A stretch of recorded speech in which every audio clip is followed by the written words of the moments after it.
século XIX foi o século das revoluções liberais e burguesas, com a Revolução Francesa em 1789 e a Revolução Industrial trazendo novas concepções de mundo e de desenvolvimento capitalista. Já no século XX, as revoluções socialistas com a Revolução Russa de outubro de 1917 e a formação a partir do pós-Segunda Guerra de um grande bloco soviético, o que nos reservará para o século XXI. Há quem diga que a era das revoluções está encerrada, que o mito da revolução que governou a vida dos homens desde o século XVIII já não serve como guia no presente. Diante do monopólio da violência pelos governos e do custo crescente dos armamentos bélicos, parece há muito ser quase impossível repetir os feitos da era das revoluções. O século XX no México começa efetivamente com a Revolución Mexicana.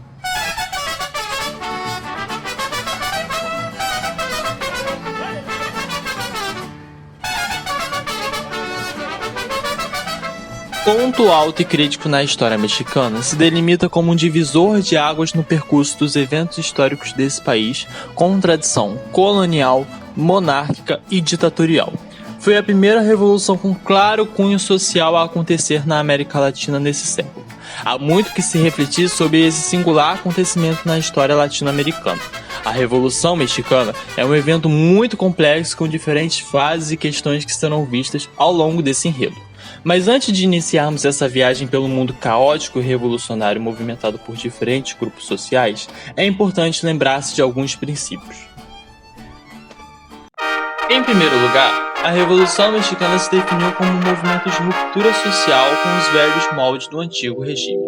Território colonizado pelos espanhóis desde o século XVI, se definiu como o epicentro do vice-reinado da Nova Espanha. Se estamos no século XX, no ano de 1910, muitas das estruturas sociais permaneceram semelhantes ao período colonial, ainda que a independência do México seja reconhecida desde 1821. Em segundo lugar, reconhecendo sua complexidade com variáveis e diferenças regionais, sociais e culturais entre os distintos movimentos revolucionários, a Revolução Mexicana se configurou como um evento heterogêneo, multifacetado, de caráter nacional, popular e agrário. A luta pela terra vai nos guiar ao longo de todo esse vídeo. A revolução possui 4 fases distintas. São elas que compõem as partes deste enredo e que veremos a seguir. Assim como cronológica, a revolução é geográfica, onde destacaremos os principais movimentos durante a revolução. Bora nessa viagem? Antes de falarmos propriamente sobre a Revolução, é preciso descrever como era esse México pré-revolucionário. Em 1876, começa o governo de Porfírio Díaz, um oligarca republicano que surgiu no poder propondo transformações para o México que se tinha, visando mudanças no regime e no país. De perfil oligárquico, estabilizou a economia e a política no último quarto do século XIX, depois de meio século de instabilidade após a independência. Vale lembrar que o México, antes de seu governo, vivia uma monarquia constitucional, assim como o Brasil. Seu regime foi responsável pela centralização política e econômica do país, assim como sua unificação. Se após a Segunda Revolução Industrial, o período é conhecido pela ascensão da classe burguesa e seu modo de vida sofisticado, os movimentos na América não foram diferentes. No final do século XIX, assim como no Rio de Janeiro, o México passou por diferentes transformações estruturais e progressistas inspiradas na Belle Époque francesa. Foram realizadas grandes reformas urbanísticas, com a melhoria das comunicações e transportes, assim como a realização de grandes obras públicas e o aumento e construção das grandes vias. A ferrovia chegava ao México. Abriu-se definitivamente o país ao capital estrangeiro, em especial norte-americano, o que levou à integração da economia mexicana no mercado externo. Empresas e companhias norte-americanas, inglesas, francesas vieram a ocupar pedaços do território do norte mexicano, gerando empregos em bons tempos e agravando a crise em tempos de perdas. O crescimento econômico voltou-se à exportação, principalmente relacionada à construção de ferrovias. Atividades como mineração, a agricultura, a pecuária e a indústria extrativista foram estimuladas principalmente pela entrada maciça do capital norte-americano. As concessões mexicanas aos europeus, a princípio, não se chocavam com as dos norte-americanos, mais interessados no norte. Já os europeus preferiam o centro-sul. Eles se dedicavam principalmente às finanças, à indústria têxtil e de armamentos. Por sua vez, estas foram responsáveis pela penetração do capitalismo no país. O programa porfirista era baseado em 3 propostas. A primeira, pacificação e ordem. A segunda, o progresso econômico e consolidação da política na valorização da imigração europeia. E em terceiro ponto, o investimento no capital estrangeiro. A partir de 1888, consolidou-se a maior ditadura que o país vira nos anos pós-independência, com censura à imprensa e grande repressão às revoltas sociais emergentes. Setores importantes da sociedade, como a população trabalhadora e os camponeses, foram duramente reprimidos em nome do progresso e da centralização de dias. Porfírio estabeleceu o exército, tendo controle direto dessa instituição. A instabilidade interna, chamada Pax Porfiriana, e a emergência de um Estado forte e poderoso provocou a pacificação, repressão e a cooptação de diferentes líderes com tradições políticas e de mando.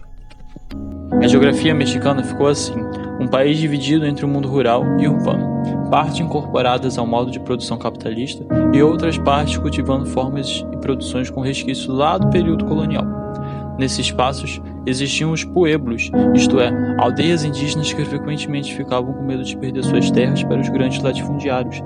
No âmbito urbano, os operários e trabalhadores eram muito sacrificados. Os patrões viam como preguiçosos dado ao ócio, à luxúria e à bebida. Os trabalhadores, por sua parte, trataram de se organizar em sindicatos, cooperativas e associações, recorrendo a greves e manifestações, decorrentes de baixos salários e maus tratos. O México era uma sociedade jovem governada por um punhado de anciões. Pelo acúmulo de mazelas e questões pendentes, já não era mais possível Porfírio sustentar o governo centralista, positivista e urbano. A sociedade mexicana, com grandes diferenças sociais e políticas, se delimitava por um caráter próximo ao feudal no campo, corrupta em seu estado e conservadora em seus princípios. Esta sociedade, movida pelo nacionalismo, já não estava mais satisfeita com o capital estrangeiro dentro do estado. Foram esses fenômenos que entraram em conflito com as formas locais da vida social e levaram à eclosão da Revolução Mexicana. Poucas revoluções têm data e hora marcada para acontecer. Normalmente são inesperadas e explosivas, a qualquer hora podendo acontecer. A Revolução Mexicana não se enquadra nesse caso. A data do caos revolucionário contra o governo porfirista foi do dia 20 de novembro de 1910. Às 6 horas da tarde. Esta primeira tentativa de levante foi feita por um personagem da nossa história, Francisco Madero. Ainda que este levante tenha sido um fracasso em seus planos, não impediu que o chamado e os ecos da revolução fossem ouvidos e respondidos pelos mais diferentes grupos descontentes com o governo. A Revolução Mexicana se inicia como uma revolução política, mas a crise política é apenas a espuma na superfície do mar social que se agitava nas profundezas. Ao redor de Francisco Madero se aglutinaram toda a oposição a Dias e a seu regime. Desde setores da elite, como a própria família de Madero, constituída de proprietários de terras e industriais no norte do país, assim como setores da burguesia e classe média exigindo maior participação política. Madero, filho de uma família tradicional do estado de Ayula, prejudicada pela competição com as empresas norte-americanas, buscava competir às eleições de 1911 com Porfírio Dias. Saiu derrotado. É posto em prisão domiciliar, sendo que logo depois foge para os Estados Unidos. De lá, lançou o Plano de São Luís de Potosí, onde fazia demandas para que se sublevassem contra a ditadura porfista do dia 20.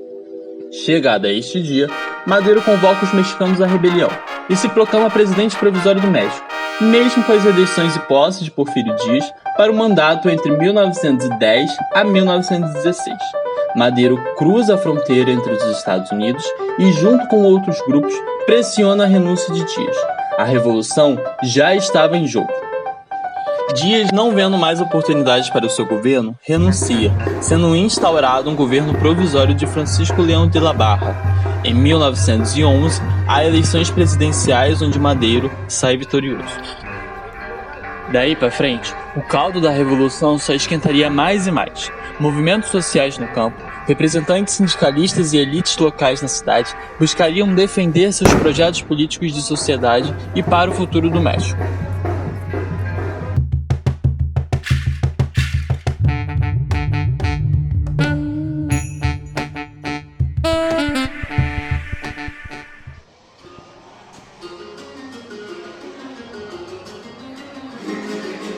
Nesta revolução, se desenvolve 2 centros geográficos revolucionários duradouros. No sul, forças camponesas do estado de Morelos, liderado por Emiliano Zapata, inicia uma revolução agrária. Este movimento, que passou boa parte dos anos de lutas civis de forma autônoma em relação às forças, contribuindo decisivamente para o caráter social, popular e camponês da revolução, orientados principalmente pela restituição das terras comunais dos pueblos expropriados pelas grandes fazendas da região do sul. Esse grupo desenvolveu um documento redigido e assinado pelos chefes zapatistas em 1911, cujo nome se identifica com o Plano de Ayala. O plano desconhecia Madero como presidente e pedia sua destituição. 3 pontos são importantes. A.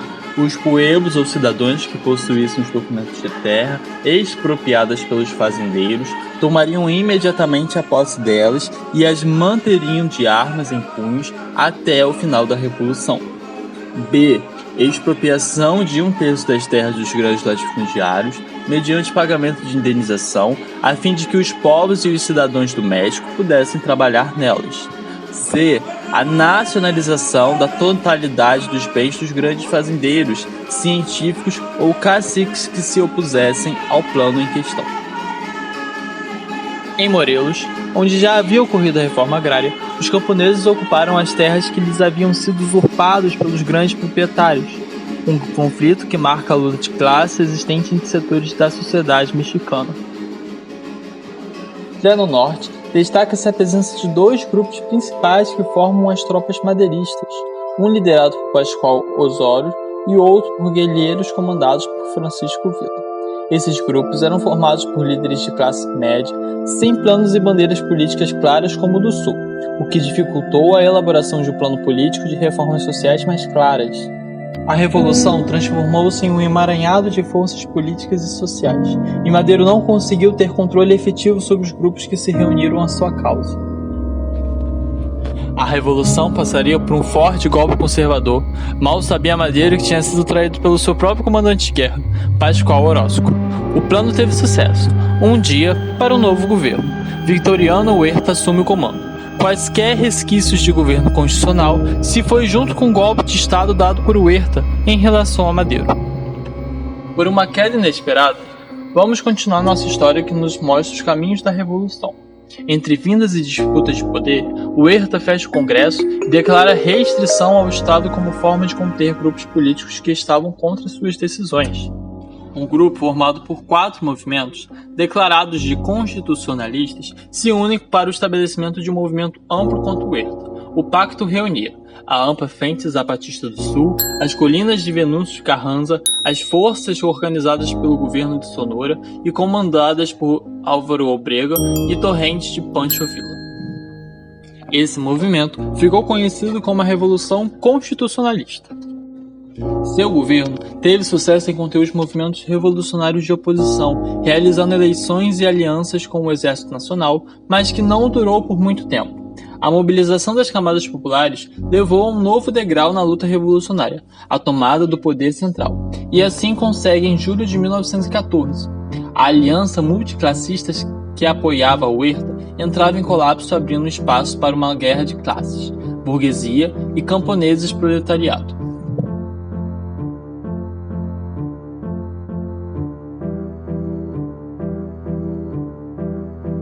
Tomado o poder, temos 2 grupos principais, as forças revolucionárias e as forças camponesas, cada um com modelos de sociedade com seus próprios projetos e valores defendidos.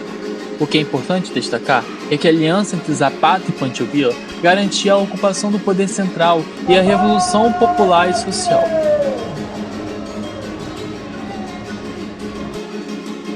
Desse período, tivemos muitos avanços sociais. 1. A criação de uma lei eleitoral estabelecendo autonomia municipal, direitos trabalhistas, tais como direito de greve, jornada de 8 horas, liberdade de associações e as leis fiscais. 2. Buscaram construir um aparato de Estado, fortalecendo a educação, as relações exteriores e os sistemas de comunicação, agricultura e fazenda.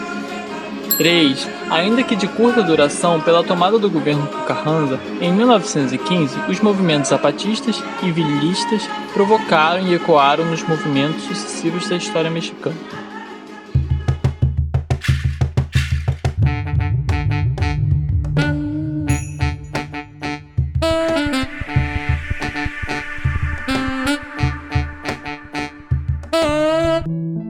Entre 1915 e 1920, foi um período marcado pela derrota popular e a vitória das novas elites no governo do México.